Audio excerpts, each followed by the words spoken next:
Hello ನನ್ನ ಮುದ್ದು ಮಕ್ಕಳೇ, let's begin today's lesson from Social Studies 3rd Standard. Third lesson, Landforms and Regions of India. So before starting this lesson, we shall study, means in this lesson we are going to study about the meaning and formation of the landform present in the different regions of India. So first land forms ಅಂದರೆ ಭೂಪ್ರದೇಶಗಳು ಅಥವಾ ಭೂರೂಪಗಳು, ಅಂದರೆ ಭೂಮಿಯಲ್ಲಿ ಈ ಲ್ಯಾಂಡಿನ ಫಾರ್ಮಿನ ಯಾವ್ಯಾವ land forms ಇರುತ್ತೆ ಅಂತ, ಯಾವ್ಯಾವ ರೂಪಗಳಿರ್ತವೆ ಅಂತ ಲರ್ನ್ ಮಾಡ್ತೀವಿ. So only 1/4 of earth surface comprises land forms such as mountains, hills, plateaus, plains, deserts, islands and so on. So 1/4 ಇದು ಹೋಲ್ ಅರ್ತ್ ಅಂದರೆ ನಮ್ಮದು 1/4 ಆಫ್ ಅಷ್ಟೇ ಲ್ಯಾಂಡ್ ಫಾರ್ಮ್ಸ್ ಇದೆ. ಆ 1/4 ಬಾಕಿದೆಲ್ಲ ಇರೋದು water. So full water cover ಇದೆ. Just 1/4 of ಅಂದರೆ 3/4 water cover ಇದ್ದರೆ 1/4 ಅಷ್ಟೇ ನಿಮಗೆ ಲ್ಯಾಂಡ್ ಇದೆ. ಆ ಲ್ಯಾಂಡ್ ಫಾರ್ಮ್ಸಲ್ಲಿ ಏನಿದೆ, mountains, it included the mountains, hills, plateaus, plains, ಬಯಲು ಪ್ರದೇಶ, ಡೆಸರ್ಟ್ಸ್, ಐಲ್ಯಾಂಡ್ಸ್ ಇದೆಲ್ಲ ಇದೆ. So land formation is very slow and gradual process. Land ಇದೆಲ್ಲ ಏನಾಗುತ್ತೆ ಗೊತ್ತಾ, ಈ ಬೆಟ್ಟ ಗುಡ್ಡಗಳು, ಪರ್ವತಗಳು, ಈ ಪ್ರಸ್ಥಭೂಮಿಗಳು ಇದೆಲ್ಲ ಫಾರ್ಮ್ ಆಗೋದು ವೆರಿ ಸ್ಲೋ ಆ್ಯಂಡ್ ಗ್ರ್ಯಾಜುವಲಿ. ಇದು ಪ್ರೊಸೆಸ್ ಅಂದರೆ ಸ್ಲೋ ಆಗಿ ಪ್ರೊಸೆಸ್ ಆಗ್ತಾ ಇರ್ತದೆ. Let us learn more about the various landforms on the earth and the various types of landforms present in the country India. ನಮ್ಮ ಕಂಟ್ರಿ ಇಂಡಿಯಾದಲ್ಲಿ ಯಾವ್ಯಾವ ಥರದ ಲ್ಯಾಂಡ್ಫಾರ್ಮ್ಸ್ ಇದೆ ನೋಡೋಣ. So first let us know about the mountains. Mountains ಅಂದರೆ ಎಲ್ಲರಿಗೂ ಗೊತ್ತೆ, ಪರ್ವತಗಳು. Mountains are the huge land forms that rise very high over the earth surface. ಅರ್ತಿನ ಸರ್ಫೇಸಲ್ಲಿ ವೆರಿ ಹೈ ಓವರಲ್ಲಿ ಇದೇನಾಗಿರ್ತದೆ, ಲ್ಯಾಂಡ್ ಫಾರ್ಮ್ ರೈಸ್ ಆಗಿರ್ತದೆ. Mountains are very high and steep, ಅಂದರೆ ಅತಿಯಾದ ಮಿತಿಮೀರಿ ಹೈ ಹೋಗಿರ್ತವಲ್ಲ ಆ ಥರ ಮೌಂಟೇನ್ಸ್. ಆ ಥರ have an extremely cold climate. ಅಲ್ಲಿ ನಿಮಗೆ ಹಿಲ್ ಸ್ಟೇಷನ್ ಅಂತ ಹೇಳ್ತಾರೆ ನೋಡಿ, ಅದಕ್ಕೆ ಹಿಲ್ ಸ್ಟೇಷನಿಗೆ ಹೋದರೆ ತುಂಬ ಚಳಿ, ತುಂಬ ಕೋಲ್ಡ್ ಕ್ಲೈಮೇಟು ಅಂದ್ಕೊಂಡು. So extremely cold climate and a difficult Terrain, ಅಂದರೆ ಭೂಪ್ರದೇಶ ಒಂಥರ ಯಾವ ಥರ ಇದೆ ಅಂದರೆ ಫುಲ್ ಚಳಿಯಿಂದ ಆಕ್ಯುಪೈ ಆಗಿರ್ತದೆ ಆ ಜಾಗ. These land forms are therefore sparsely populated. ಇಲ್ಲಿ ಜಾಸ್ತಿ ಜನಸಂಖ್ಯೆ ಕಾಣಿಸಲ್ಲ ನಮಗೆ. ತುಂಬ ಹಿಲ್ ಸ್ಟೇಷನಲ್ಲಿ ಸ್ವಲ್ಪ ಕಮ್ಮಿ ಜನಸಂಖ್ಯೆ ಇರುತ್ತೆ, ತುಂಬ ಚಳಿನೂ ಇರ್ತದೆ. ಅನಂತರ ತುಂಬ ಹೈ ಇದರಲ್ಲಿ ಇದೆ, ಮೌಂಟೇನ್ಸ್ ಎಲ್ಲ ಫುಲ್ ಹೈ ಮತ್ತು ಸ್ಟೀಪಲ್ಲಿರುತ್ತೆ. ಅದಕ್ಕೆ over mountain ranges are called hills and are comparatively more populated. ಅಂದರೆ ಹಿಲ್ ಏರಿಯಾದಲ್ಲಿ ಸ್ವಲ್ಪ ಸಣ್ಣ ಇದು ಮೌಂಟೇನ್ಸ್ ಆಯಿತು, ಸಣ್ಣ ಹಿಲ್ ಏರಿಯಾದಲ್ಲಿ ಸ್ವಲ್ಪ ಪಾಪ್ಯುಲೇಷನ್ ನಮಗೆ ನೋಡೋಕ್ಕೆ ಸಿಗುತ್ತೆ. So next Mount Everest. ಎಲ್ಲರಿಗೂ ಗೊತ್ತಿದೆ ಮೌಂಟ್ ಎವರೆಸ್ಟ್ ವರ್ಡ್ ಯಾರು ಕೇಳಿಲ್ಲ, ಹೌದಲ್ಲ? ಮೌಂಟೇನ್ಸ್ ಅಂತ ಬಂದ್ಕೂಡಲೇ ಫಸ್ಟ್ ನಾವು ಮೌಂಟ್ ಎವರೆಸ್ಟ್ ಅಂದ್ಕೊಂಡು. Mount Everest is the world's highest peak. It's 8,850 meters high and is a part of the Himalayan mountain range in the north of India. ಈ side ಇದು ನೋಡಿಬಿಟ್ರೆ ಎಲ್ಲ Mount Everest, Himalayan mountain range in the north of India.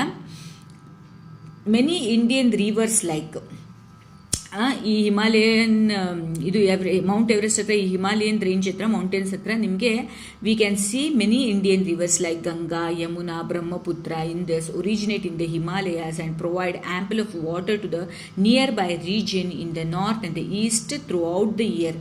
ಈ ಜಾಗದಲ್ಲಿ ಇದನ್ನು planes, northern planes ಅಂತಲೂ ಹೇಳ್ತೀವಿ. ಇಲ್ಲಿ ನಮಗೆ ನೀರಿಂದ ಯಾವಾಗಲೂ ಕೊರತೆ ಇರಲ್ಲ. ಇಲ್ಲೇನಿದೆ, ಗಂಗಾ, ಯಮುನಾ, ಬ್ರಹ್ಮಪುತ್ರ, ಇಂದಸ್, ಈ ರಿವರ್ ಒರಿಜಿನೇಟ್ ಅಂದರೆ ಅಲ್ಲಿಂದ ಹುಟ್ಟಿದ್ದಾವೆ. ಅದಕ್ಕೆ ಇಲ್ಲಿ ಈ ಜಾಗದಲ್ಲಿ ಯಾವಾಗಲೂ ನೀರಿನ ಕೊರತೆ ಇಲ್ಲ.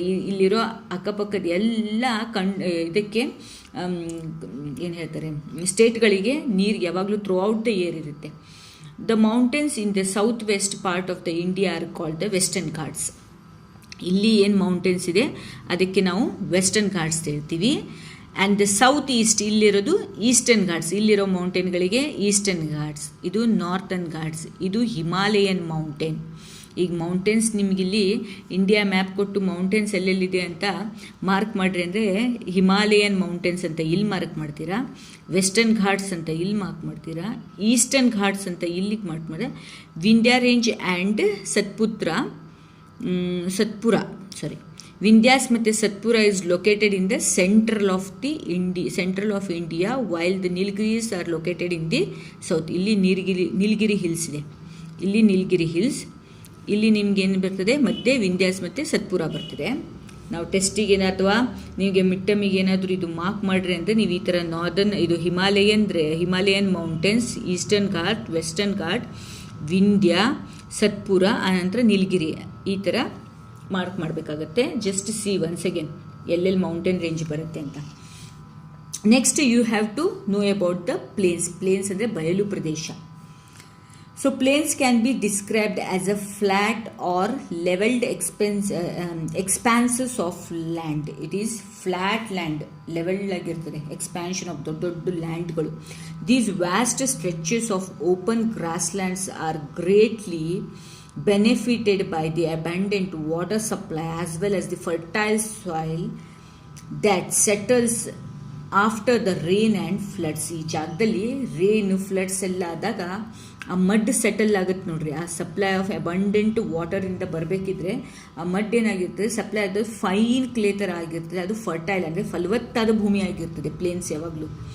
ಅಂದರೆ ಬೆಳೆಗಳೆಲ್ಲ ಏನಾದರೂ ಹಾಕಿದರೆ ಫಲವತ್ತಾಗಿ ಬೆಳೆದು ಬಂದಿರ್ತವೆ. ಇಲ್ಲಿಗೆ ನಿಮಗೆ ಬೆಳೆಯೋಕ್ಕೆ ಪ್ರಾಬ್ಲಮ್ ಆಗಲ್ಲ.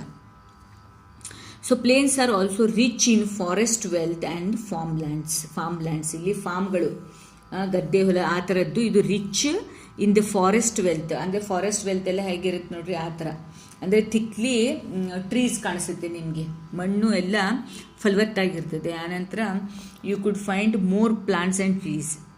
Some coastal plains in India are also popular tourist spots, beaches of Goa. And next the northern plains ನಿಮಗೆ ಇಲ್ಲೇ ಬರುತ್ತೆ. So the northern plains or the Gangetic plains lie at the base of the Himalayas. ಹಿಮಾಲಯಸಿನ ಕೆಳಗೆ ನಿಮಗೆ northern planes ಅಂತ ಬರುತ್ತೆ. ನಿಮಗೆ next ಕ್ಲಾಸಲ್ಲಿ ಇದರದ್ದು ಒಂದು ಲೆಸನ್ ಇದೆ, base of Himalayas. These plains greatly benefit from the rich and fertile silt that the Himalayan rivers bring. ಆ ಹಿಮಾಲಯನ್ ರಿವರ್ಸಿಂದ ಬರುವಂಥದ್ದು ರಿಚ್ ಆ್ಯಂಡ್ ಫರ್ಟೈಲ್ ಸಿಲ್ಟ್ ಅಂದರೆ ನಿಮಗೆ ಫೈನ್ ಕ್ಲೇ ಅಂತ ಹೇಳ್ಬೋದು. ಫಲವತ್ತಾದ ಮಣ್ಣು, ಸ್ಮೂತ್ ಮಣ್ಣು ಬರುತ್ತಲ್ಲ ಫ್ಲೋ ಆಗಿ ಆ ಥರ. ಈಗ ಮಳೆ ಎಲ್ಲ ಹೊತ್ಕೊಳ್ಳೆ ಕಲ್ಲು ಮಣ್ಣೆಲ್ಲ ಹೋಗ್ಬಿಡ್ತದೆ. ಆನಂತರ ಉಳಿಯೋದು ನಿಮ್ಗೆ ಏನು ಬರ್ತದೆ, ಸ್ಮೂತಾಗಿ ನೈಸಾಗಿರೋ ಮಣ್ಣು ಇರ್ತದೆ ನೋಡಿರಿ, ಅದಕ್ಕೆ fertile soil. Himalayas rivers bring along.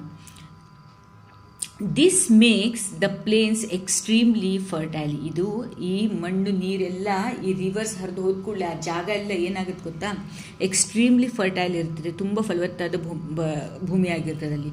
Food grains and the other crops grown on them are thus of an excellent quality. ಅಲ್ಲಿ ಫುಡ್ ಗ್ರೇನ್ಸ್ ಕ್ರಾಪ್ಸ್ ಎಲ್ಲ ಗ್ರೋ ಆಗಿದ್ದೆ ಅದೆಲ್ಲ ಎಕ್ಸಲೆಂಟ್ ಕ್ವಾಲಿಟಿ ಆಗಿರ್ತದೆ.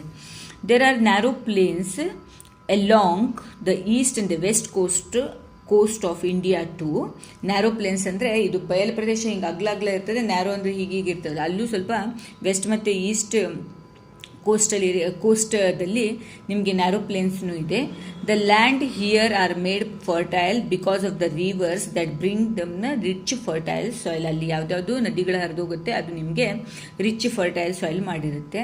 These plains have moderate climate. ಅಲ್ಲಿಂದ climate moderate ಆಗುತ್ತೆ, ಅಂದರೆ too hot ಇಲ್ಲ, too cold ಇಲ್ಲ, ನಾರ್ಮಲ್ ಆಗಿರ್ತದೆ. So in the next class we will continue. Hope till here you have understood about the mountains and the plains. Okay, thank you children.